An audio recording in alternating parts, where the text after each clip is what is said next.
Alors, je ne sais pas déjà si le son est bon. Oh purée, ça commence bien. Oui, parce que là j'ai pas mis mon micro, parce que je veux tester, donc dites-moi dans les commentaires si vous préférez avec ou sans micro. Bon, un bon début de vidéo, ça commence pas comme ça, oui je sais. Donc aujourd'hui je vais vous parler d'un de mes un de mes coups de cœur manga, j'allais dire de cette année, mais je sais même pas si ce manga est sorti cette année. De toute façon j'ai que le tome 1 pour l'instant. Donc je vais vous parler de A Silent Voice de Yoshitoki Oima, paru aux éditions Kiun dans leur collection Shonen. Alors, donc on suit l'histoire j'allais dire Shoko, non mais si je me trompe en plus dans le, dans le physique des personnages. Non, Shoya Ishida, pardon, voilà. Non, ce n'est pas, il n'y a pas de rapport avec Sui Ishida, qui est un garçon normal, en CM2, qui veut tester son courage, hein, comme tous les gamins, c'est vrai. Donc, par exemple, il plonge du haut d'un pont avec ses potes, hein, voilà. Et en fait, dans sa classe, à un moment, il arrive la fille que vous voyez ici, Shoko Nishimiya, qui est sourde. Alors, au début fasciné, puis exaspéré par cette fille qui ne comprend rien, et qui, en plus, chante comme une casserole, c'est-à-dire comme moi, et bah il va tout faire pour lui pourrir sa vie. Non mais quand je dis tout faire, je sais même plus si on peut placer un connard. Non.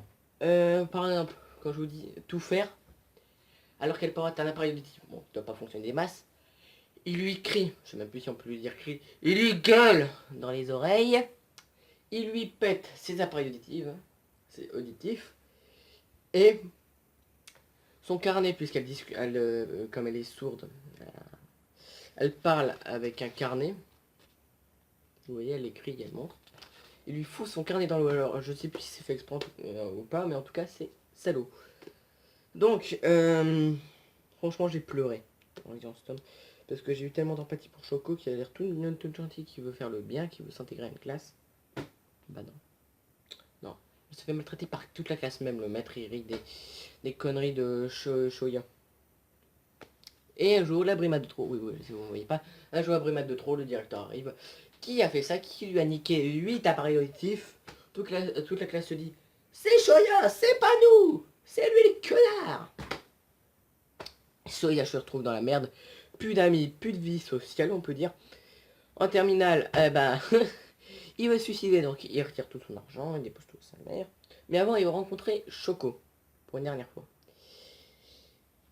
Il veut la voir, sauf qu'elle s'enfuit, et on s'arrête sur ce fin de tome. Donc franchement, j'ai hâte de lire le tome 2. Franchement, j'ai adoré. On peut pas sortir indemne de ce tome, vous voyez. Voilà. Ce que j'ai mis sur Facebook, sur mon compte personnel, après avoir lu A Silent Voice tome 1. On peut pas sortir indemne de ce tome. Je sais plus si j'ai déjà dit.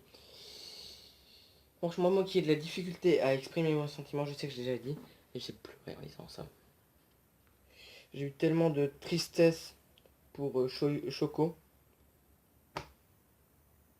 Voilà.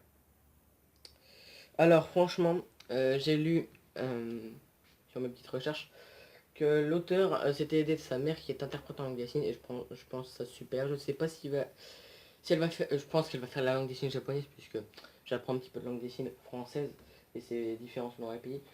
Donc ce sera sympathique d'apprendre un petit peu la langue des signes japonaise.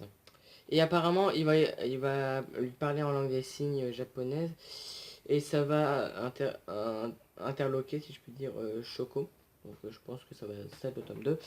Et franchement j'ai hâte, parce que là on a une petite introduction en avant, et après on va avoir l'après. J'ai hâte, franchement j'ai hâte. Donc voilà. Écoutez, moi je vous dis au revoir, à la prochaine et à plus, bye.